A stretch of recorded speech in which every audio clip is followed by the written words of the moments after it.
Welcome back to the channel, everybody. We got Coach Mike here, and we are going to discuss a topic that I think that you're pretty familiar with. I think it's safe to say. We're talking about head position. Specifically, keeping a concept simple, especially when we're hand fighting. I've been hand fighting, I love hand fighting.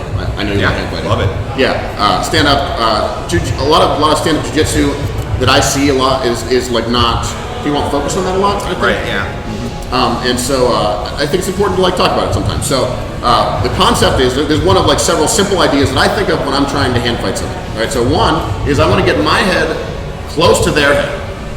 That keeps me pretty safe from a lot of stuff. So if my head is close to Mike's head, even in a self-defense scenario, so even if he's trying to hit me or something like this, I can do a lot more. If my head is close to his head, I do a lot more to kind of defend my head, which is really the important part, right? Your brain's up here. So I can do a lot more if my head is close to his head. Number two, I want to be facing him as much as possible. Now, most of the time when we're fighting somebody, what I want for myself is not what I want him to be doing as well. So if I can make it so that I'm facing him and he's not facing me, and I start to work sort of an angle here, this is good for me and bad for him. And eventually, if I start to work around and get the best possible thing is with my head to be behind his head in some kind of position like that, then it's very difficult for Mike to do any kind of meaningful damage to me. And additionally, it makes it much easier for us to apply what some of us might say is the only real, sure way to defeat someone is to make them go to sleep. Yes. So everything else, you break something, that's an agreement. That's an agreement to stop. That is not a sure way. Yep. That's asking. Are you willing to continue? And for some people specifically, I would say maybe probably you, right? Like if someone breaks a limb on you, is it going to be I'm going to stop now, or now I'm going to make sure that you pay for that? Yeah, exactly. People have different motivations for different situations, and those motivations can carry them a long way. Right. So let's bring it back. Head position. I'm going to try and get facing my partner. And try and work my head to behind their head. Pretty simple. So I'm in here, and if I can work around to something, to here, now, we're in pretty good shape. Mike, you want to take it away and get some ideas in there? Oh, yeah. That's a great way to put it. Is putting our head in an advantageous position, controlling that space, right?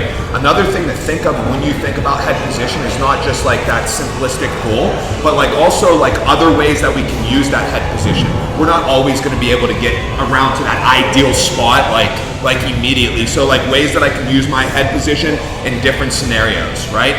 And I can use perhaps maybe I can't get entirely around to this dominant head position here, but if I'm putting my head in a space that I don't want your head to travel through or to, well then I'm using good head position as well, okay? And let's say for an example, I don't want you to cross into this area, right? So I put my head here, right? Now, I don't have that absolute ideal head position that Jared was originally showing, but if my goal is to stop Jared, from coming into this direction, my head position is performing, an adequate duty, well, and and if you look at the kind of route Jared took, go ahead, take that route through. Look, he originally started in that position, and then we would work our way through hand fight and stuff, and finish in that very good position that we spoke of earlier.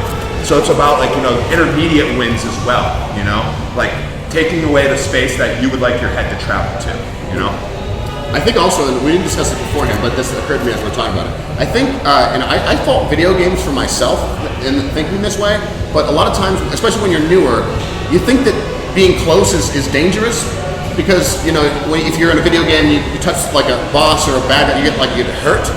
It's not how real life is. Actually, it's a lot safer for me to be close to him than it is for me to be in some kind of striking distance here. Yes. Because now anything can happen. I'm not in control of the situation over here. Right. If I'm all up in his grill here, it's difficult for him to start to mount these explosive offenses against me. And that's a big jiu-jitsu thing, obviously. Yes. Yeah. I don't know if you have any thoughts. No, I think that was pretty good covering it. And think about it in other ways other than just standing on the feet, which is absolutely a great point to use your head position, but also on the mat. Perhaps I'm passing a guard, or perhaps I'm trying to hold a pinning position, and I know it would be ideal for my opponent's head to travel in this direction. Perhaps my head being in the way of that, providing a head position, you know, would work on the same theory as well. All right, so sum it up. Don't be afraid to get close, and know where your head's at. And yeah, so thanks for watching. Do all the liking and subscribing. Thanks to Coach Mike for being here. And come down and train.